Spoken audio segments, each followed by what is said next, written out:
Je me suis retrouvée dans des relations hyper nocives, à fréquenter des mecs hyper dangereux. Il n'y a pas une fois où j'ai couché avec un mec par envie. L'excitation des hommes sur moi me faisait me sentir hyper femme. Donc faites jamais opérer pour un homme. J'ai énormément de copines, des meufs trans qui ont été opérées. Et une fois qu'elles ont été opérées, leurs mecs ont déserté. Soit les tromper avec des hommes, d'autres trans non opérés. La valeur d'un homme, c'est un pénis en érection. Oui. Mais pour les 90 autres % du temps, un homme fou amoureux trompera, genre. Vraiment, les hommes sont horribles. Salut les gars, j'espère que vous allez bien. On se retrouve dans ce nouvel épisode de podcast. Je suis excessivement contente parce que j'ai une invitée de marque que j'ai rencontrée il y a 2 jours. Du coup, vous allez avoir la surprise en exclusivité. Et si vous me connaissez pas, je m'appelle Léa Quevas. Je suis sexothérapeute et on fait un podcast autour de la sexualité car c'est hyper important d'ouvrir la discussion sur cette thématique-là et j'ai enfin envie qu'on en parle de manière libre. Je pense qu'il est temps. Sur ce, je vais me permettre de vous présenter tout simplement mon invité de qualité. Voilà. Salut. Hey. Comment ça va? Ça va et toi? Ça va très bien. Bah ouais, cool d'être là, trop contente. Ouais. Ouais. J'ai envie que tu te présentes. Ok. Parce que je ne saurais mieux le faire que toi. Est-ce que tu peux commencer? Ok, alors on va faire synthétique parce que ça va être long, après on ira plus creuser parce qu'il y en a des trucs à dire. Du coup, moi je m'appelle Auriel, on m'a découvert en France en tout cas, et pas que, même dans certains autres pays, pour avoir fait Frenchy Shore, donc une émission très intense sur la fête, la sexualité, très trash, beaucoup plus trash que ce qu'on a l'habitude de voir en temps normal en France. Et du coup, ça fait 2 ans que je virevolte sur les réseaux sociaux, dans les émissions TV, etc. Et du coup, voilà, où je suis rendue aujourd'hui dans ton canapé. En fait, faut qu'on vous explique, on est à Bali. Et en fait, qu'est-ce que tu fais là? Est-ce que tu veux expliquer ou pas? Qu'est-ce qui t'a amené là? Je suis venue ici parce que je crois que j'en avais marre de tout. Et du coup, ça faisait longtemps que je voulais venir, mais j'avais pas le temps du tout parce que j'avais beaucoup de trucs, justement, interview, petite colla par-ci, etc. Donc, en fait, tous les 3 jours, j'avais un truc, donc c'est trop galère de venir. Ouais. Et du coup, j'étais vraiment à un ras-le-bol total. Et du coup, j'ai pris mes billets, peut-être 3 jours, même pas. Oh my même God. pas, j'ai dit ça, mais j'ai dû prendre mes billets la veille de prendre l'avion. Mais ça va. Vraiment. Ouais, c'est exactement ça. Vraiment? Et je suis venue vraiment pour je ne savais pas exactement quoi et maintenant je le sais, mais je suis venue en tout cas pour aller très loin de tout ce que je voulais plus voir, France, m'éloigner de tout ce milieu qui est quand même assez toxique parfois. Bon, ok, j'ai 120 000 questions. Ouais, la première, ça va être, pourquoi Bali? Parce qu'il y a tellement de destinations, mais pourquoi t'es venue ici spécifiquement? Tu sais que je saurais même pas te dire le pourquoi du comment, parce que c'est vrai qu'il y a plein de destinations, mais ça faisait un moment que je voulais venir. Mon meilleur ami Enzo aussi, on est venus ici ensemble à la base. On voulait le faire pour plein de choses. Déjà, c'est vrai qu'on entend beaucoup tout ce qui est énergie, remise en forme, quête personnelle. Enfin, il y a beaucoup de ça qui tourne sur les réseaux. Et du coup, je voulais aussi voir un peu de mes propres yeux tous les oui-dire par rapport à Bali. Et je saurais pas te dire, on a hésité avec plein de destinations, mais vraiment, je voulais absolument venir à Bali depuis un moment. Ça t'appelait plus, quoi. Ouais, en fait, c'est vraiment cette question, je me la suis pas posée. À aucun moment, ça a été, vraiment pas du tout. C'était, on va à Bali. C'est une bonne chose. Vraiment, je sais pas, c'est une question, je me suis jamais posée pourquoi Bali, parce que c'était évident, le Airbnb, Bali, billet. Ah ouais. Et j'ai pas cherché à comprendre plus loin. Tu es déçue?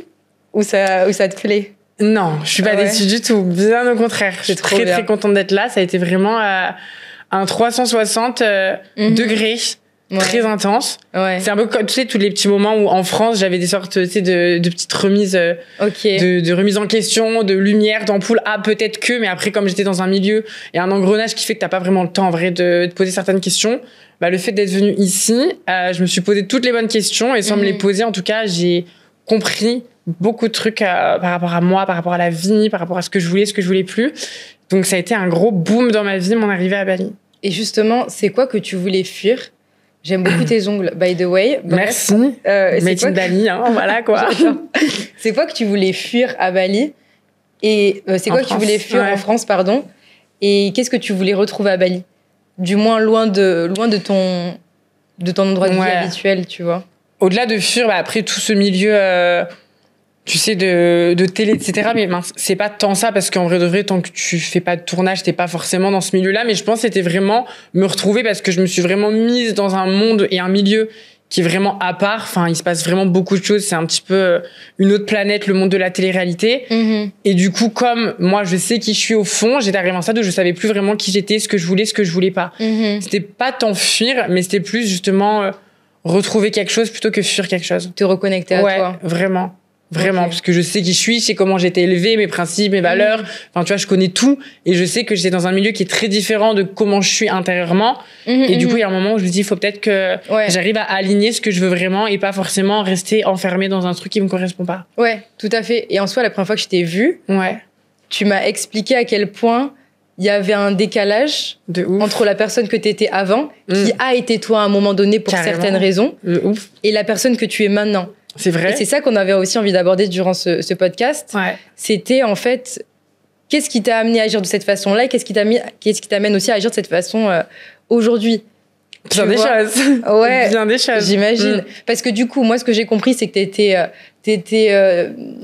tu m'as dit que tu consommais plus la sexualité avant, contrairement à maintenant où t'es beaucoup plus dans presque une abstinence. Je sais pas si on peut dire ça comme ça.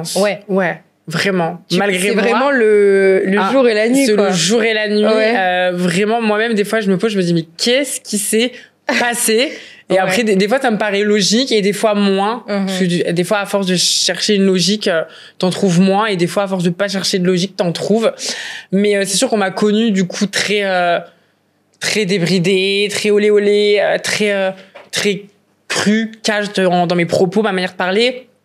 Très libérée sexuellement, mais c'est vraiment aussi ce que je suis au fond, quelqu'un de très libéré, de très open. C'est vrai que je suis quelqu'un d'assez de pas pudique du tout. Enfin, tu vois, mes codes et mes normes sont vraiment pas les codes de beaucoup d'êtres humains du commun des mortels. Ça, je veux bien le concevoir. Mais du coup, j'ai été mise en lumière dans une de mes formes, mais c'est pas toute ma forme dans mon entièreté. Et en plus, du coup, dans l'émission, il y a eu beaucoup de rapports sexuels, etc., à droite à gauche. C'est moi qu'on a beaucoup pointé du doigt, pour la plupart du temps, alors que je suis une des moins qui a le moins fait de sexe au final dans ces émissions. Mais je pense, notamment le fait que je suis une meuf trans, il y aura toujours un truc qui sera plus que les autres parce que tout le monde a beau faire des trucs, toi, dès que tu le fais, de toute manière, ce sera toujours plus oh my god. Et du coup, j'étais extrêmement, mais vraiment pointée du doigt sur mon, je sais pas comment on pourrait qualifier ça, mais sur ma sexualité, quoi. C'est une meuf qui aime le sexe, quoi. Vraiment, ça fait 2 ans, même 2 ans et demi, c'est Ouriel, elle aime le sexe, elle veut du sexe. Mais en vrai, je peux pas en vouloir à beaucoup de gens parce que moi-même, dans mon portrait, j'ai dit là où il y a il y a Ouriel. Mais voilà. En dehors de ça, sans parler des comportements sexuels qu'il y a eu et de la quantité, est-ce que tu as l'impression d'en avoir parlé plus que les autres ou même pas? Tu penses que c'est corrélé à la quantité de paroles que tu aurais eues? Ou c'est décorrélé, en fait, c'est juste qu'on t'a collé une image et en fait, tu vois, c'est ça. Non, je pense que c'est ma manière d'être et parler qui était relativement plus crue que les autres. Et parce que ça fait partie de moi d'être très cash et brute de décoffrage. Mais quand j'ai commencé l'émission, enfin pour recontextualiser, parce que du coup il y a eu beaucoup de trucs entre-temps. Quand j'ai commencé l'émission, j'étais dans ma période surconsommation as fuck de la sexualité. Mais vraiment, pour moi... me prendre une verge, c'était comme taper une bise. Genre, vraiment. C'était chaud. J'avais aucune valeur à la sexualité. Ok. Et du coup, en fait, j'ai fait ma vaginoplastie il y a quoi? Ça va faire 4 ans. 3 ou 4 ans. Quel âge, tu m'as dit? J'ai 27, là. 27, je vais savoir. Ouais. Du coup, ça fait 3 ou 4 ans, je sais même plus, que j'ai fait ma vaginoplastie. Et à partir de ce moment-là, je me suis mise en tête que plus j'allais escalader sur les corps des hommes, plus j'allais reconquérir ma féminité, mon nouvel appareil génital, etc. Mais dans ce laps de temps, on va dire ces 3 dernières années, il n'y a pas une fois où j'ai couché avec un mec par envie.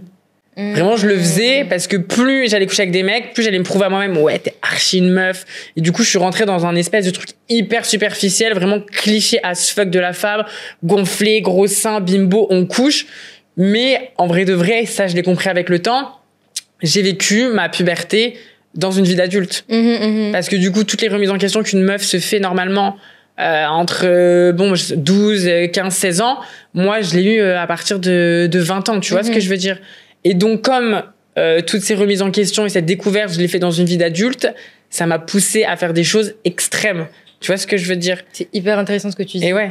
Est-ce que tu as l'impression qu'en termes de comportement sexuel, soit le type de choses que tu allais faire, tu allais pousser au-delà du nombre de personnes que tu allais fréquenter? Est-ce que tu t'es malheureusement mis dans est-ce que tu t'as fait des choses que tu n'avais pas envie de faire aussi parce que tu voulais te prouver des choses? Est-ce que c'est aussi au-delà de la quantité, mais voilà, en termes de comportement aussi ou pas? Bah, en fait, je garde pas vraiment de traumatisme de cette période-là parce que vraiment tout ce que je le faisais, j'étais à fond dedans et je me suis vraiment découverte aussi sur beaucoup de points là où j'aurais pas pu te parler et avoir un avis aussi tranché sur ma sexualité maintenant si j'avais pas autant exploré. Mais ce qui est sûr, c'est que si j'avais voulu explorer qui j'étais à mes 12, entre mes 12 et mes 16 ans, j'aurais eu une exploration peut-être un peu plus soft. Là, dans ma vie d'adulte, j'ai eu une exploration vraiment intense. Je suis allée vraiment très loin dans la découverte de moi, dans des situations à risque. Enfin, vraiment, rien ne m'arrêtait du tout. Ah ouais, t'avais même des comportements à risque pour avoir du sexe? Pas forcément pour avoir du sexe, mais par rapport à mon rapport avec les hommes, quoi. Sans parler de sexe, j'avais un rapport avec les hommes très particulier, quoi. C'était vraiment... C'est-à-dire? C'était... Je cherchais pas des hommes hyper... je cherchais vraiment la masculinité par excellence, mais vraiment par excellence. C'est plus le mec, il était fou, plus j'étais en mode, waouh, c'est trop un homme, il est attiré par moi, donc je suis trop une femme. Tu vois ce que je veux dire? Mais c'était grave les clichés vraiment de la meuf, tu dois être hyper meuf, et le mec doit être hyper mec, aucune once de féminité. Enfin, j'étais vraiment, j'ai voulu rentrer dans les cases à fond. Et en voulant trop rentrer dans les cases, ouais, je me suis retrouvée dans des relations hyper nocives, à fréquenter des mecs hyper dangereux, enfin, des trucs complètement cons. Il m'est jamais rien arrivé, mais avec le recul, je me dis tout ça pour prouver que t'étais vraiment une meuf. Tu vois ce que je veux dire? Aux yeux des hommes, parce que moi je le savais, mais l'aval des mecs à un moment donné a été hyper important pour moi. Ouais. C'est comme si t'avais besoin, enfin tu confirmes si c'est ça ou pas, que les autres te valident en tant que femme pour que tu puisses te sentir femme un petit peu. Ouais, exactement. Ça. Et quand on parle de désir, donc t'avais envie de coucher, ou du moins tu pensais avoir envie de coucher avec ces personnes-là, est-ce que tu prenais du plaisir? C'était comment tes rapports dans cette période-là, dans lesquels tu avais des rapports parce que, mais c'est pas pour les raisons que t'as maintenant, tu vois. C'était quoi? Est-ce que t'avais l'impression d'être, c'est un peu fort, mais j'entends beaucoup de ça dans la profession, en dehors de ton corps, c'est un peu dissocié, t'es ailleurs, il y a ton corps qui est là, mais t'es un peu à côté, ou t'as l'impression que t'étais là, tu prenais peut-être ton pied, en quelque sorte. Est-ce que le corps suivait? Est-ce qu'il y avait de l'excitation? Est-ce que c'était que mental? J'étais en pleine performance.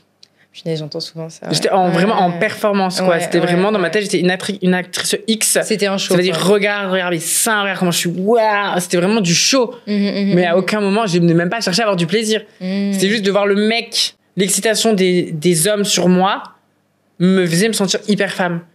Mais du coup, après, tu rentres dans un truc très malsain, très malsain, où du coup, t'as constamment besoin que l'homme te regarde avec désir, envie, sexualité. Mais du coup, dans tous mes rapports, il n'y a jamais eu un rapport, si ce n'est peut-être un garçon que j'ai fréquenté, que j'aimais bien, avec qui j'ai couché. Là, je le sors à la limite lui, mais bon, c'est une exception parmi beaucoup. Sinon, non, c'était vraiment de la performance, du show. Tu mettrais ma belle lingerie, tu vas me regarder, je vais te faire kiffer, tu vas être à donf. Et j'étais très contente. Parce que le mec était comme un dingue. Et moi, je me disais, tu vois. Mais au final, sur le coup, c'est bien. Mais après, avec le temps, tu te rends compte que ça n'a aucune valeur du tout. C'est vraiment, t'es une poupée gonflable. Et justement, par rapport à ça, à partir de quel moment tu as eu un shift? À quel moment tu t'as voulu avoir des rapports peut-être avec plus de profondeur, peut-être impliquer l'émotionnel, que ce soit plus que sexuel, mais aussi émotionnel? À quel moment tu t'es dit j'ai envie de changer et plus d'être comme ça, dans cette position-là, tu vois? Je pense que ça a été après la diffusion de la saison 1, où déjà... parce qu'en fait, je suis quelqu'un, j'adorais en tout cas, parce que je suis vraiment plus dans Soon, mais j'adorais m'hypersexualiser quand moi je le décidais. Moi, vous allez être excité sur moi parce que je décide que vous allez être excité sur moi. Et vous n'avez pas le droit d'être excité sur moi si j'ai pas décidé que c'était le moment d'être excité sur moi. Et en fait, quand je me suis rendu compte que mes actes, quoi qu'il arrive, allaient laisser un regard sur moi et que j'allais pas avoir le contrôle de ce qui passe, là, je me suis dit, ah mince. Du coup, tu fais des trucs, mais c'est pas toi qui mène la danse, là. Parce que du coup, c'est des images qui restent. Donc, quoi qu'il, tu vas avoir cette image-là. Et il y a eu une dernière relation d'un garçon que j'avais rencontré dans l'émission, qui a été une courte idylle et tout, mais qui a été vraiment, pour une raison qui m'échappe, vraiment la relation mortelle. Genre, ah ok, c'était fini après. Genre, c'était vraiment... Je pense que je sortais d'une longue relation avant lui. Je suis tombée hyper amoureuse de ce trou du cul. Enfin, pardon du terme, tu vois, mais vraiment un truc de dingue. Et du coup, vraiment, je pense que les seuls trucs que les hommes ne m'avaient jamais fait dans ma vie, me les a fait. J'ai vu vraiment les derniers trucs de la de la stupidité, de la méchanceté, du mensonge, de tout ce qui représente la plupart des hommes. Sorry. Mais bref. Et du coup, là, ça a été vraiment un gros OK. En fait, c'est donc ça. Et du coup, entre le fait que je voulais plus du tout qu'on m'hypersexualise à donf, cette relation-là qui m'a fait voir émotionnellement à quel point les hommes pouvaient être mauvais, ça a fait un gros poum. Surtout que moi, je suis une meuf hyper sensible. Je suis de base une meuf hyper timide, hyper introvertie, rien à voir avec ce qu'on connaît. Genre, mes parents m'ont jamais mis en colonie de vacances, je supporte pas quand il y a trop de monde autour de moi. Enfin, vraiment rien à voir de ce qu'on connaît. Donc, je me suis tellement fait violence avec l'émission, la diffusion, tout ce qui s'est passé, que je pense d'un coup, mon corps, il a fait poum. Et j'ai plus supporté du tout ce truc-là, hyper sexe. Justement, tu disais que tu jouais... Enfin, t'étais en performance au lit. Est-ce que t'as l'impression d'être aussi en performance durant l'émission? Non. Donc t'étais toi-même quand même. Tu jouais pas un rôle? Non. Ok. Ouais, non, vraiment, ça pour le coup, j'étais vraiment moi-même. Tout ce qu'on a vu de moi, c'était vraiment moi que je faisais en mon âme et conscience, avec beaucoup de plaisir. Hein. Ouais. Non, c'est vraiment, ça a été une partie de moi, mais c'est comme comme n'importe quelle meuf ou n'importe quel être humain qui se cherche et qui va tenter de se trouver. Bah, du coup, moi, je l'ai fait à une période, mais qui a été filmée. Donc, c'est juste qu'on a vu une période de ma vie. Mais franchement, j'ai aucun regret. Et si c'était à refaire, je le referais 1000 fois. Parce que c'était moi, fut un temps. Mais du coup, maintenant, le truc, c'est de se sortir de ça. Et comme mon image et qui je suis, bah, c'est un peu devenu mon business, limite, Auriel l'a dévergondé, tu vois, c'était vraiment mon truc. Il a fallu un peu que moi-même, je reconnecte mes neurones pour me dire, OK, c'est pas parce que t'as été comme ça fut un temps que t'es réellement comme ça. J'ai quand même fait la saison 2, j'avais beaucoup d'a priori avant de la faire. J'ai d'ailleurs couché avec personne dans la saison 2, enfin, j'étais très différente de la saison 1 parce que j'arrivais déjà plus à ce truc de coucher pour coucher, etc. Et après la saison 2, là, vraiment, on va dire, ça fait 1 an où vraiment, là, c'est le gros shift. Ouais. Et du coup, cette période d'abstinence volontaire, on peut le dire? Ben, je sais pas si c'est volontaire, hein, ce que j'aimerais, mais mon corps la libido n'existe plus. Je ne sais pas, c'est quand la dernière fois que j'ai eu de la libido, c'était il y a peut-être 3 ans. En soi, si tu me dis que t'avais jamais ressenti une réelle envie de faire l'amour, est-ce qu'il y avait réellement un désir ou est-ce que c'était juste quelque chose que tu te créais pour obtenir cette validation, tu vois, parce qu'en fait, il y a des choses qu'on confond souvent, c'est le désir affectif et le désir sexuel. Il y a beaucoup de personnes qui ont cherché à travers la sexualité qu'on vienne être aimé et ressentir un petit peu ce cœur qui va vibrer à travers la sexualité. D'où le fait c'est pas forcément ton cas, ça dépend des cas, mais il y a des cas dans lesquels on veut tellement être aimé qu'on va vraiment chercher encore plus sa sexualité, tu vois. De ouf. Donc, c'est quelque chose qui te parle? Alors, c'est dans les relations, quand j'apprécie un garçon, oui, parce que tu vois, par exemple, pendant un long moment, ça fait pas si longtemps que j'arrive à dire long, non, un long moment, si je pouvais pas, en fait, j'ai arrêté de dormir avec les hommes, parce que pour moi, c'était trop dur de dire non, en mode si tu me ramènes dans ton lit, enfin, si j'accepte de venir dans ton lit, t'es un homme, donc je sais ce que t'attends de moi, mais parce que j'étais formatée à ça pendant très longtemps. Dès que je me retrouvais dans le lit d'un mec, c'était pour coucher. Donc du coup, j'ai gardé ce truc, et en fait, comme j'ai compris que c'est des trucs qui ne me faisaient pas du bien en vrai, bah, j'ai préféré vraiment couper toute approche émotionnelle, physique, sentimentale, tout ce que tu veux avec les hommes, par peur de encore me sentir inconsciemment obligée de faire des trucs que j'ai pas envie de faire. Ok. Du coup, est-ce qu'on peut se concentrer un petit peu sur ta sexualité avant? Ça peut être avant l'opération que tu as eue du coup pour avoir un vagin, ça peut être au début de ta transition. Est-ce que tu peux m'en dire un peu plus? Et même, tu vois, contextualiser et me dire à partir de quand ta période de consommation s'est actée, etc. Tu vois? Il y a différents steps dans la sexualité d'une meuf trans. Il y a le step numéro 1 qui est où tu découvres le fétichisme. Vraiment, c'est tout début de ta transition, tu commences tes petites hormones, voilà, t'es encore un peu entre les deux, on te regarde, on sait pas trop, mais on t'aime bien. Enfin, tu vois, c'est vraiment le tout début de la transition, c'est là où tu découvres vraiment le fétichisme, mais d'une manière très naïve, où tu te dis non, mais bon, je suis l'exception à la règle, c'est pour ça. Là, du coup, tu tombes sur des hommes qui vont plutôt... qui savent que t'es novice, parce que les fétichistes, il faut savoir que c'est des gens très très intelligents, qui ont un business plan très élaboré, en tout cas chez nous les meufs trans, ils savent quoi dire, ils savent ce qu'il faut pas dire, ils savent les termes employés, pas employés, du coup c'est comme ça que t'arrives à cramer les fétichistes. Ah oui, il y a tout un... Oui, ils sont... Tu me parles de...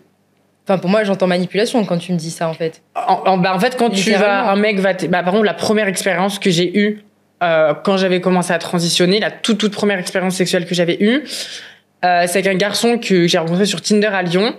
On avait matché, etc. Et je me rappelle, il m'avait dit... mais je lui ai dit, ouais, peut-être je l'avais marqué, je sais pas, bref. Je lui ai dit, je suis une meuf trans. Non, mais t'inquiète, ça me dérange pas. Tu sais, moi, je suis restée longtemps. Mon ex, c'était une meuf trans. Déjà, là, à ce moment-là, déjà, t'aurais dû t'alarmer un minimum. Tu vois ce que je veux dire? Au moins, un peu plus creuser le pourquoi du comment.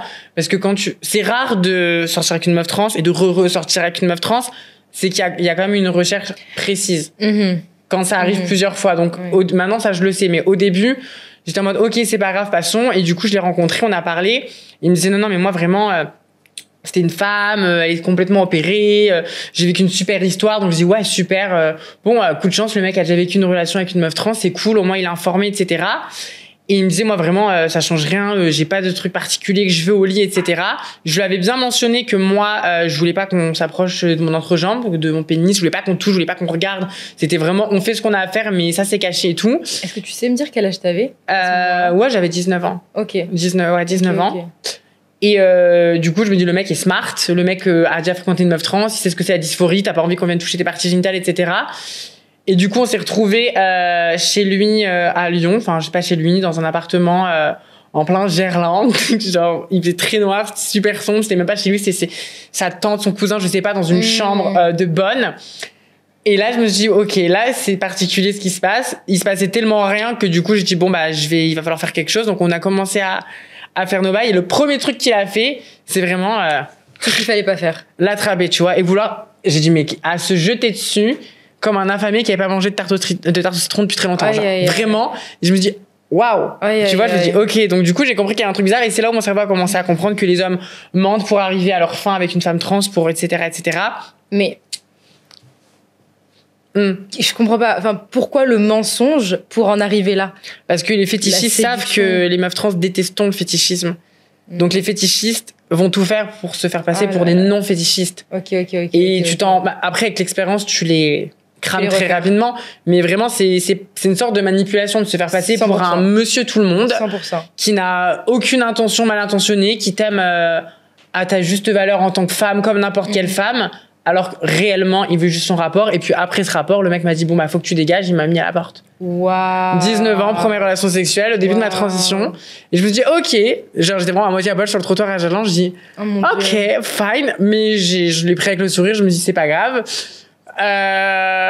Et ce qui est fou, c'est qu'après ce mec, genre, je me suis sentie tellement, genre, utilisée, que je suis partie voir un autre mec directement derrière, pour qu'un mec me baise mieux. Et me dire, bon, bah, il me baise un peu mieux celui-là, donc c'était pas tous. Tu vois? Et du coup, à partir de là, mon cerveau a déjà commencé à se formater à un rapport aux hommes très particulier. Clairement. Et ensuite, arrive le moment où, bon, j'ai fait des opérations. Physiquement, tout est, entre guillemets, femme, comme dirait la société. Mes traits du visage se sont affinés. J'ai une poitrine, etc. Mais je suis toujours pas opérée au niveau des parties génitales. Donc, j'ai toujours un pénis. Et là, t'es vraiment le poulet au milieu de la jungle pour les lions. Là, vraiment, t'as des gros seins, t'as une tête de poupée et t'as une tub. Ils kiffent. C'est un fétichisme sans nom. J'avais une cote incroyable. C'était vraiment, t'étais la déesse grecque sortie d'un musée, quoi. Waouh. Vraiment, c'est cet entre-deux où t'es physiquement femme à 1000%, que t'es une poupée pour eux, mais que t'as encore un pénis. Les hommes sont fous.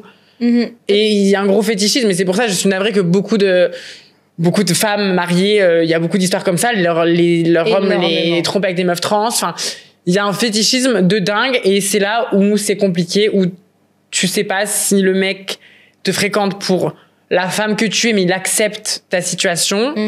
Si le mec est refoulé et c'était son expérience entre deux parce que les hommes, c'est encore trop dur à accepter pour lui. Ou si c'est juste un fétichiste, tu vois. Et c'est très, très, très compliqué. Et tu jongles entre ça, en fait. À chaque fois. Ton cerveau, c'est du ping-pong. C'est est-ce qu'il m'aime pas, pourquoi, etc. Et c'est là où tu commences à dire, mais si j'avais un vagin, du coup, bon, bah, on se poserait plus de questions, ce serait tranquille, les hommes m'aimeraient vraiment pour ce que je suis. OK. Faux. Très faux. Et en soi, à quel moment du dating t'apporte cette information-là? Parce qu'en soi, si c'est sur les applis, peut-être que tu peux le caler ou pas. Et dans la vraie vie, comment tu cales l'information, tu vois? Parce que, en fait, avant même de savoir que t'as un pénis, enfin, ils vont pas venir parce qu'ils pensent que t'as un pénis. Tu vois ce que je veux dire? Ils vont venir pour ton apparence, tu vois? Mais tu les rendais fous avant même qu'ils qu'il s'agit ça, tu vois. T'avais sur les sites de rencontres où tu le mentionnes, donc là, tu sais qu'ils t'écrivent pour ça. Donc, dès le début, tu mets dans ton profil, genre? Alors, avant, oui, du coup, maintenant, je ne suis plus sur les plateformes de rencontres, je suis là, messieurs. Mais j'ai quitté le navire depuis un petit moment. Et, je le mettais, effectivement, au moins, c'est clair dès le début. Et du coup, forcément, les hommes, soit t'écrivent pour ça, soit ils sont OK. Bon, ils le savent, mais dans 99% des cas, même quand je le mentionnais pas, quand je l'annonçais au mec, c'était vraiment un truc, trop bien, quoi. Wow. Tu vois ce que je veux dire, vraiment. Ok. Et franchement, j'ai jamais été rejetée, en tout cas avant de faire de la télé, par un mec par rapport à ça. Ça m'est jamais arrivé. Soit le mec, il a accepté de bon cœur, soit c'était un fétichiste, mais j'ai jamais eu de rejet. Même avant d'être opérée, ça ne m'a jamais bloqué pour fréquenter des mecs. Par contre, je ne couchais pas avec les hommes avant d'être opérée. J'ai dû coucher avec 3 mecs dans ma vie avant d'être opérée. Ah ouais. Ouais, c'était vraiment trop. J'étais pas du tout à l'aise avec mon entrejambe, etc. Puis vu la première expérience que j'ai eue, je me suis dit bon, c'est pas hyper concluant, donc non, j'ai couché avec 2-3 mecs avant d'être opérée. Ouais. Et du coup, après arrive l'opération où là, tu te rends compte que ta vie sexuelle aurait été limite mieux avant d'être opérée. Et ça, c'est un truc hyper important parce que j'entends beaucoup de meufs trans qui se disent oui, mais je vais me faire opérer comme ça, les hommes ils m'accepteront plus, je serai entièrement femme, ce sera plus simple de trouver un mec. Non, tu n'auras toujours aucune valeur pour les hommes. Aucune valeur. Non, on n'a pas de valeur. Non. Là, tu considères qu'il y a même plus ce fétichisme? Non, après d'être opéré, non, il y a plus. En fait, c'est ça le truc, c'est qu'avant t'es vraiment un bijou, t'es un truc de ouf. T'as de la valeur pour ces hommes parce que t'es de l'expérience, t'es ce qu'ils ne connaissaient pas, il y a quelque chose de nouveau. Par contre, une fois que t'es opéré, t'es pas assez femme pour eux et t'es pas assez trans pour eux. T'es vraiment t'es nada. De ouf. Hein. C'est hyper intéressant parce que du coup, c'est à ce moment-là où tu pensais, j'imagine, avoir une sexualité dans laquelle tu pourrais être plus épanouie parce que t'allais être plus toi, que en fait t'as vu le shift et qu'en fait c'était pas du tout ça. Pas du tout. Mais c'était quoi? C'était un rejet. On a un tout petit peu abordé il y a 2 jours. Tu me disais des personnes qui allaient step back. Par rapport à moi, le fait qu'il y ait plus, soit compliqué après.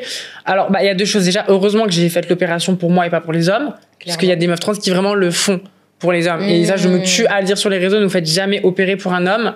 Parce que il va vous jeter si c'est que pour ça. Parce que vraiment, il y aura plus de valeur. J'ai énormément de copines, des meufs trans qui ont été opérées. Et une fois qu'elles ont été opérées, leurs mecs ont déserté le navire. Leur mec actuel leur mec avec qui elles étaient en couple depuis des années. Soit les quitter, soit les tromper avec des hommes. D'autres trans non opérés, des travestis, enfin. Ok. Oui, vraiment.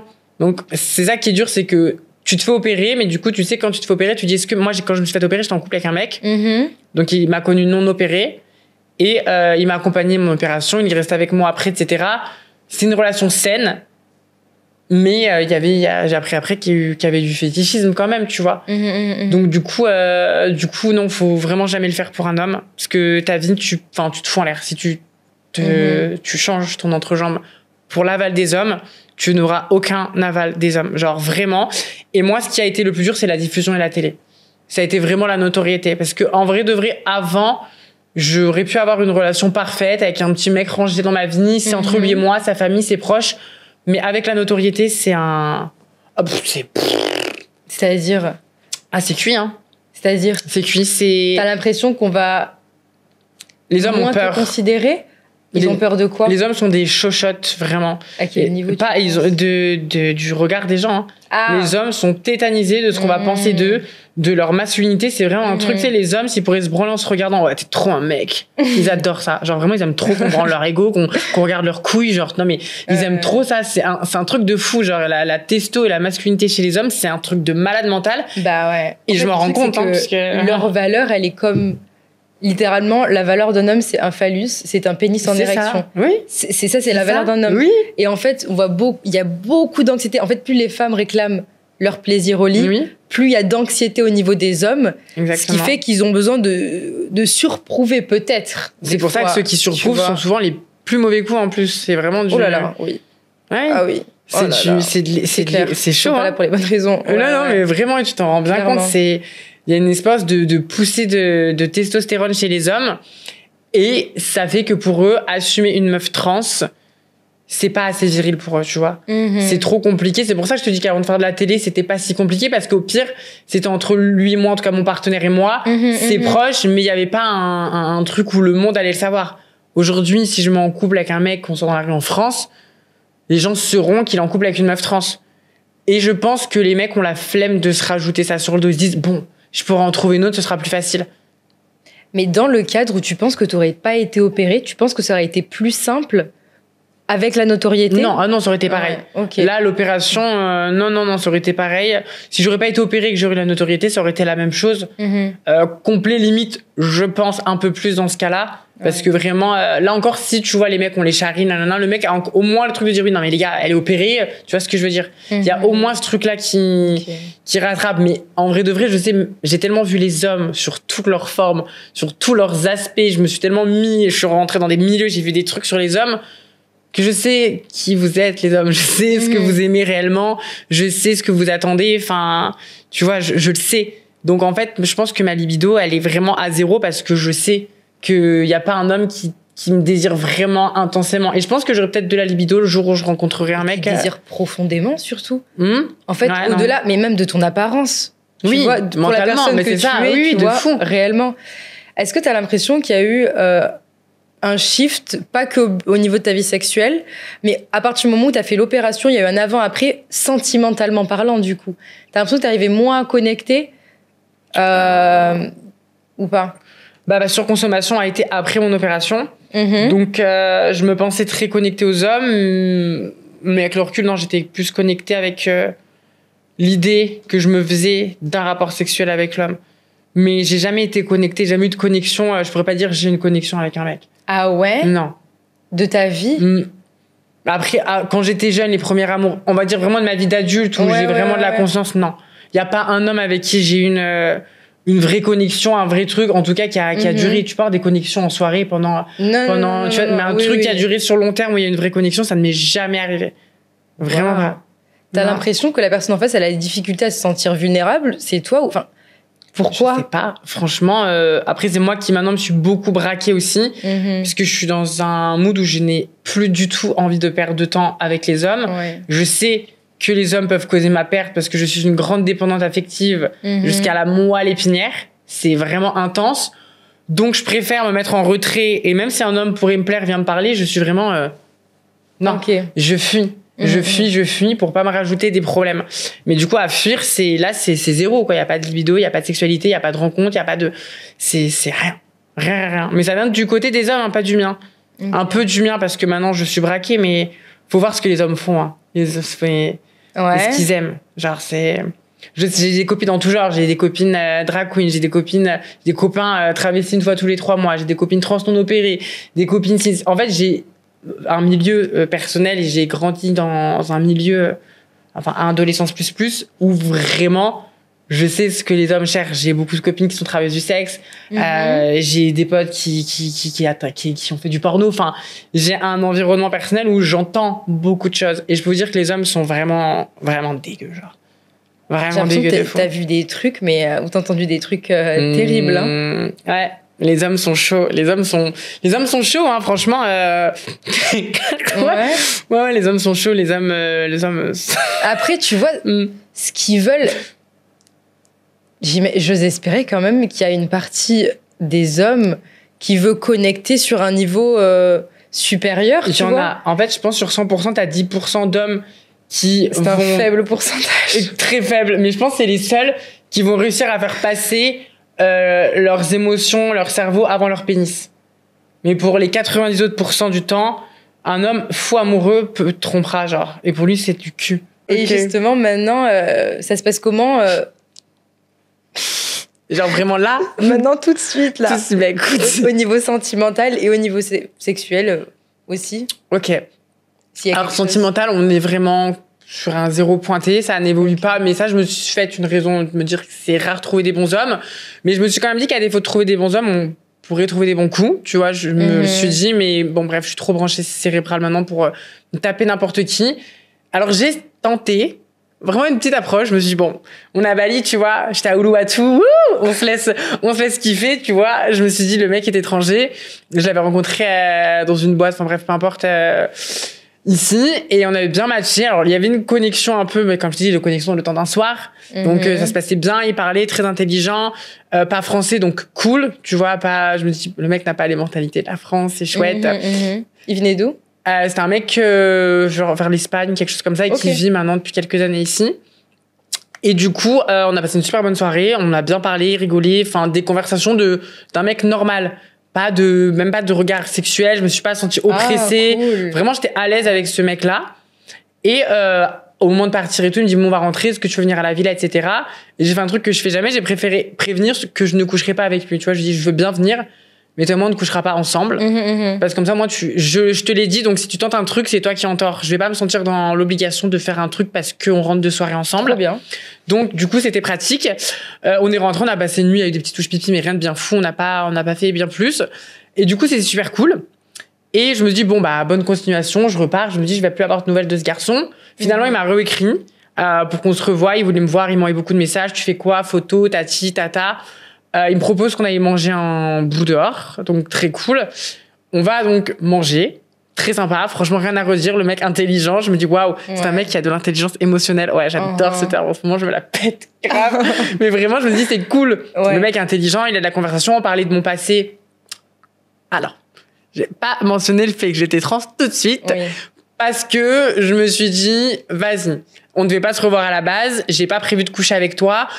Pour l'instant, voilà, je me sens pas dans le mensonge. Et tu passes un bon moment. Je passe un bon moment. Et en fait, je pense que ça faisait longtemps que j'avais pas passé un moment avec un mec qui ne me connaissait pas, où du coup on pouvait parler de trucs normaux et qu'il y avait pas de regard avec un jugement potentiel.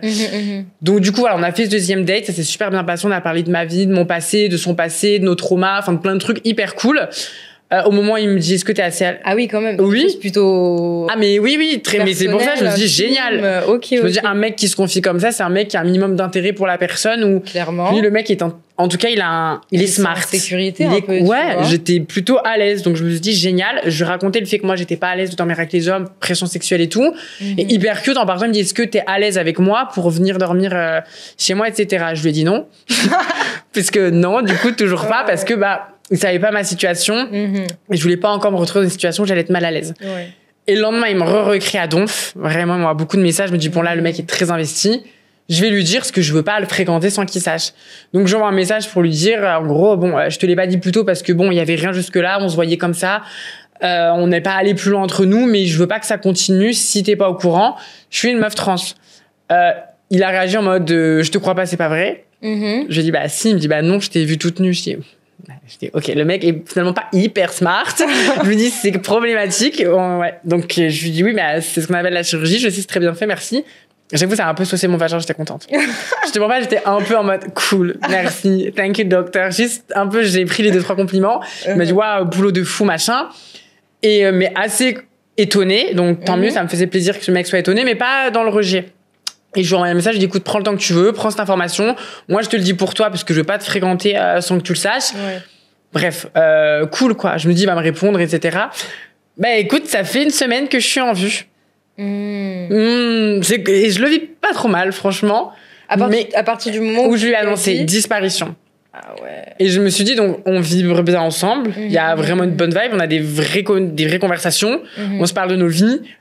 Tout va bien. Physiquement, on s'attire, etc. T'as vu nu. Il m'a vu valide. Il y a eu touche pipite. Bon, très légèrement, ça compte pas trop. Mais bon, il m'a très vu nu. On a pris une douche ensemble. Il m'a vu. Le mec était obsessé. Il m'a même dit, mais qu'est-ce que ton vagin est beau. Ah ouais. Il me l'a dit, j'étais en mode ouais. C'est le meilleur compliment qu'on peut faire, j'adore. Mais c'était cool, je me dis génial, tu vois. Et tu vois, le simple fait d'avoir cette information, tout ce qu'il a su, envolé. Enfin, tout ce qu'on a vécu, ça a disparu. Pour des raisons encore que je ne sais pas, parce qu'il a même pas eu la décence, ne serait-ce que de répondre, tu vois, de dire vraiment, pour telle ou telle raison. Je sais que c'est un mec un peu genre famille issue, peut-être tu veux construire ta famille, des gosses au bord de la plage, vas-y. C'est pas grave, frérot. Mais, et la décence, au moins de le dire. Vraiment, jamais de nouvelles. J'ai même envoyé un message en partant. D'Uluwatu, il m'avait payé des restos, donc je trouvais ça genre normal de lui remercier quand même pour le tout. Il a pas ouvert le message, merde. Il a pas ouvert. Ouais. À ce point. C'est pour te dire à quel point vraiment, même si tu vois la meuf nue, que t'es attiré par la meuf nue, enfin le mec était comme un dingue devant mon corps, genre ça faisait longtemps que j'avais pas vu un mec autant en kiff, tu vois, j'étais en mode cool. Et pourtant, cette information, malgré qu'il y ait rien qui change de notre meuf, c'est pas possible. Waouh. Et du coup, c'est pas un mec qui était intelligent émotionnellement, c'est ce que j'avais dit, c'est juste un mec mature, posé dans sa vie, tu vois, en fait. Ouais. C'est pas un mec intelligent. Mais en vrai, ce qui me surprend, c'est de là à ne pas ouvrir le message, de là à ne pas répondre. Non. Je suis peut-être bloquée maintenant. C'est comme s'il venait nier ce qui s'était passé, tu vois. Et c'est hyper dégradant. Tu vois, encore une fois, alors vraiment fermé aux hommes, j'essaie de m'ouvrir un peu à un mec. Au final, tu retombes encore sur un mec dès que tu lui annonces ses disparitions. Waouh. C'est super intéressant parce qu'en fait, t'es en train de me dire, si tu l'annonces, c'est des fétichistes. Oui. Et si tu l'annonces pas, il se passe ça, en fait. Oui. Tu vois? Oui. Du coup, on fait comment? On finit seul avec des chats dans une maison à Louatou à regarder les surfeurs qu'on ne se tapera jamais. J'y crois vraiment pas. Si, je te jure. Mais ça, c'est un exemple parmi tant d'autres, mais c'est ça tout le temps.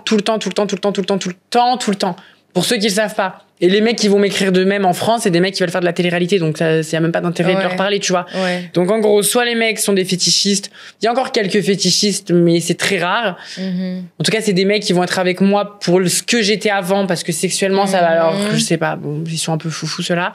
Soit ça va être des gratteurs de buzz, et à l'étranger, il y a quand même ce truc où dès qu'on le sait, ça bloque, tu vois.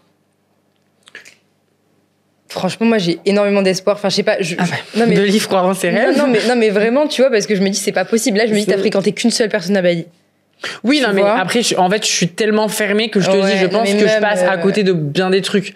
Mais c'est vraiment, je ne porte même pas attention aux hommes, au regard des hommes. Je suis fatiguée aussi. Très fatiguée. Malheureusement, t'as eu tellement de mauvaises expériences de ce que tu me dis. C'était quoi, que ça commence vraiment à te fatiguer. Fatiguée. Et je pense que je suis tellement épuisée émotionnellement des hommes que physiquement, mon corps n'arrive même pas à ressentir du désir pour un homme. Ouais, mais t'as pas à te pousser à ressentir du désir. Je pense que le plus important, c'est que tu reprennes ta valeur toi, en fait. C'est ça. Et que t'aies besoin d'aucune validation externe pour te sentir bien, pour te sentir femme.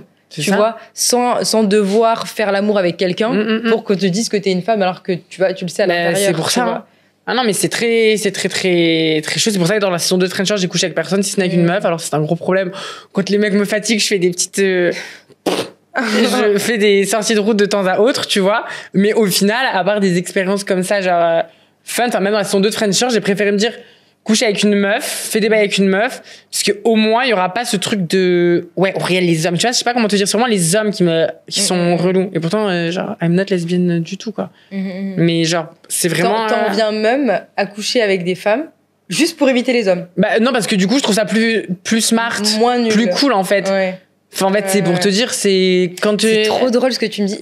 J'ai écouté un réel d'un mec qui disait, lui en l'occurrence il était gay, il était en mode je vais devenir hétéro, je n'en peux plus. Ah ouais, je comprends. On s'entend, c'est pas, oui, tu vois, mais il a dit je ne peux pas. C'est ça. Je suis fatiguée, je veux prendre mes clics et mes claques, je veux dater des femmes. Je sais pas si c'est mieux, j'en sais rien, mais il a dit que je crois qu'il avait perdu je sais pas combien de poids depuis qu'il datait des hommes, qu'il était en état dépressif et tout, enfin c'était catastrophique. J'étais en mode mais c'est horrible. Les hommes sont très trash hein. Mais dans tout milieu, en milieu hétéro, LGBT, enfin les hommes... T'as des anecdotes ou pas? Sur le trash que tu sais. Des hommes? Ouais. Ah non, mais il y en a beaucoup. Enfin, les hommes, il y en a beaucoup. Enfin, j'ai des connaissances. J'avais une amie à moi qui, je lui ai dit depuis longtemps, il y a quelques red flags. Enfin, ton mec, je suis pas sûre qu'il soit 100% hétéro et tout. Elle disait, si, je te jure, machin, etc. Un jour, elle est rentrée et tout. Il y a un mec dans son lit, etc. T'as plein de trucs comme ça. Enfin, j'en ai à revendre des anecdotes comme ça où vraiment les hommes... C'est excessivement fréquent. Ouais, c'est tout le temps ça. Et puis même sur la manière de se comporter des hommes, enfin, le love bombing, c'est un truc de fou chez les mecs. Ils aiment trop ça. Hein. Moi, je suis abonnée à ça. Parce que moi, je suis le plat préféré des hommes toxiques. Ils adorent ça. Je suis vraiment la bonne... Ils me kiffent. Je suis la sangsue des hommes toxiques. Donc du coup, ils vont vraiment être dans une démonstration émotionnelle avec moi. C'est un truc de fou. Et vraiment, du jour... J'ai fréquenté un mec, le dernier mec que j'avais bien aimé en France. On s'était bien fréquenté. Alors du jour au lendemain, je ne sais pas ce qu'il devient. Mais il a disparu, bloqué, supprimé. Mais il y a un événement. Est-ce que c'est à partir du moment où tu couches avec eux et c'est fini? Non, j'ai pas couché avec lui. Ah, d'accord. Rien, c'est comme ça du jour au lendemain en fait. En fait, je pense que je suis un peu malchanceuse aussi. Parce que même ceux que je couche pas, ils disparaissent. Ceux qui me font croire, ils disparaissent. Ceux qui couchent, ils disparaissent. Ceux qui se couchent pas disparaissent. Ceux qui le savent pas disparaissent. Ceux qui le savent disparaissent. Ça s'appelle être une femme trans. Vraiment, faut pas être tant étonné. Tu penses que c'est vraiment spécifique au parcours de... Tu m'aurais mis moi, femme 6. Ouais.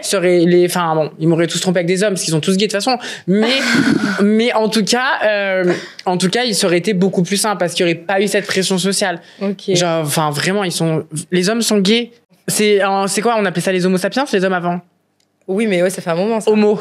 C'est resté, je te jure, tous les hommes, un jour dans leur vie, vont s'étouffer sur une tub. J'en suis convaincue. Et c'est dommage. Si on était dans une super société où les gens étaient hyper open sur tout, je pense que j'aurais eu aucun problème, hein. C'est vraiment que les hommes, donc je me dis, est-ce que finalement, je dois pas me mettre avec un mec bi pour éviter tout problème? Un mec qui est ouvertement bi, donc du coup, il connaît toute sa sexualité. Mais d'un autre côté, moi, à la base, je suis pas, je vais me dire pourquoi t'es avec moi si je mets avec un mec bi, parce que du coup t'es bi. Donc, en fait, tout est compliqué chez les meufs trans. Donc, le meilleur truc que je peux dire, c'est vraiment de faire tes opérations pour toi, de vivre pour toi, de faire tes trucs que pour toi. Si un mec qui arrive sur ta route, c'est cool. Sinon, casse pas la tête. Mais les femmes trans ont beaucoup de men trauma. Vraiment. Et c'est pour ça qu'il y en a beaucoup qui finissent travailleuses du sexe, des trucs comme ça. Hein, parce qu'elles finissent tous dégoûtées au final. Des hommes, ils disent ça sert à rien, ils veulent juste coucher avec moi. Donc autant me faire payer. C'est comme si tu t'avais le seul moyen d'avoir de la sexualité, c'était de t'objectifier en fait. Tu dois te placer en tant qu'objet de désir pour pouvoir avoir une sexualité tout court. Parce qu'au début, tu veux pas t'objectifier et tu te rends compte que comme t'es une meuf trans, t'es objectifié quoi qu'il. Donc c'est cuit. C'est cuit dans le game. Donc voilà quoi, hein, sympa. Hein. Punaise. C'est fou hein. En fait, mais je trouve ça hyper... Moi j'y crois, je suis désolée. Enfin, je crois pas... Je peux pas croire que ce monde est réel, celui que tu me le décris. En tout cas, à l'heure actuelle, c'est vraiment réel. Ou alors c'est en France. Genre, vraiment, je te jure, ça me choque parce que, en fait, ce qui me choque, c'est aussi que tu me parles que t'arrives pas à avoir de connexion avec... Là, on parle d'humain à humain. Bon, ok, c'est des hommes, donc voilà, c'est quand même spécifique, mais d'humain à humain, ne pas avoir de connexion, tu vois, ça me choque de fou. Alors, t'as des connexions, mais le temps d'une soirée, en fait. Non, moi, je te parle de quelque chose genre long term, quand tu peux genre te dévoiler. Non, what is this? Non. Ça me pas du tout. Mais après, je t'ai dit, j'ai tellement été trauma et je pense que le rejet de l'homme, c'est tellement devenu mon traumatisme number one que je prends même pas le risque de... Je suis très, très fermée à tout truc. Mais non, je te jure, hein, c'est être trans. En tout cas, une meuf trans, je sais pas quel est le rapport aux mecs trans, mais les meufs trans et les hommes, je te jure, hein, c'est bien pire, bien plus compliqué que les rapports homosexuels, que les rapports trans avec personnes cisgenres, c'est impossible. Très, très, très, très compliqué. Mais tu me le dis comme si c'était fatalement malsain, en fait, presque. Bah après, moi, de mon expérience, je veux pas démoraliser tout le monde, mais de mon expérience, c'est fatalement... T'as un entourage qui est... Ah, mais toutes mes copines trans ont le même problème. Tout le monde. Oui. Toutes, et les quelques copines qui pensaient à l'amour, je leur ai dit mon cœur, il se faisait sauter par des mecs. Enfin, je connais pas une meuf trans en mon entourage. Tu vois, pour moi, imaginons que tu fréquentes un homme qui se considère hétéro et qu'il est attiré par les hommes. Pourquoi il ne tomberait pas amoureux d'une personne? On parle d'une âme, je sais pas. Suis-je naïve de quelqu'un et qu'il n'irait pas forcément trompé à côté? Parce qu'en fait, la tromperie, c'est quand même. C'est de la pulsion, c'est un manque de respect. Enfin, tu vois ce que je veux dire? C'est au-delà de la sexualité. Donc, en fait, pourquoi tu vois? Enfin, I don't know. Je sais, il y a quand même quelques hommes bien, il y en a quand même qui sont, même il y a des hommes qui vont assumer leur choix, moi, tous les hommes à qui je parle au début, hein, c'est t'inquiète, moi, je m'en fous de tout, j'assume, c'est ma vie, ils disent tous ça. Ah ouais? Tous, j'assume. Et à la fin, c'est toujours l'inverse? Où êtes-vous? Mort? Je ne sais pas, peut-être en train de faire une brasse, I don't know. Ils sont en tout cas plus dans ma vie depuis longtemps. Tous. Et ils adorent faire ça, le love bombing chez les meufs trans. C'est un truc de ouf. Mais moi, je suis tellement habituée que même mes copines trans qui sont plus novices dans leur transition et tout. Tu le repères en 30 secondes. Je leur dis, quoi. Je leur dis, arrêtez d'être naïves. Enfin, ils s'en foutent. Et plein de fois, elles vont quand même aller au front. Je parle pour moi, mais c'est pareil. Elles vont aller, etc. Elles se rendent compte que c'est la même chose. C'est terriblement triste ce que tu me dis. C'est impossible, genre. Parce que la naïveté, c'est croire à des mots qu'on te dit évidemment sans acte, on s'entend. Mais c'est hyper triste. Les fétichistes peuvent être dangereux. T'as les gentils fétichistes qui vont te le dire dès le départ. Moi, j'aime bien. C'est juste que... Après, c'est hyper délicat. J'en parlais avec ma meilleure amie trans et tout l'autre jour. En mode, t'as le fétichisme. Mais est-ce qu'on doit aussi toujours blâmer les mecs qui ont une attirance pour les meufs trans si ça t'excite particulièrement? Tu vois, c'est dur aussi la notion de... Ça t'excite parce que c'est comme des goûts et des couleurs. Et c'est du fétichisme. Donc après, au bout d'un moment, tu lâches un peu le pied. Enfin, tu dis de toute façon, ils sont tous fétichistes.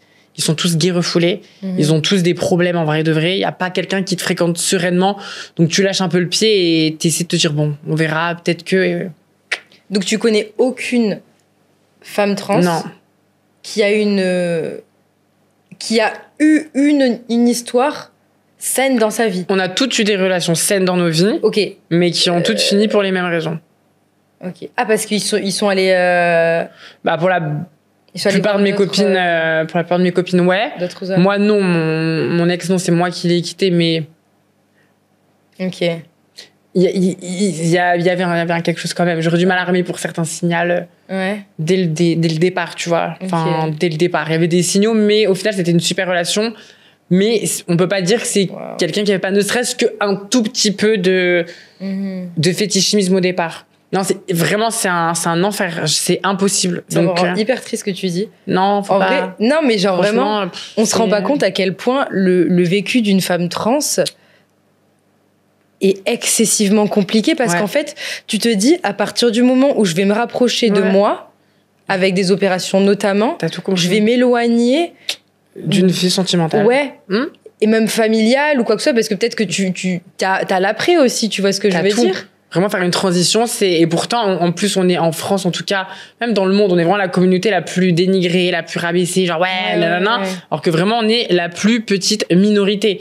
Enfin, tu vois, si t'écoutes les Français, on vide les caisses de l'État, tout pour nos opérations. Enfin, les gens, vraiment, c'est vraiment fourche et flamme sur les personnes trans.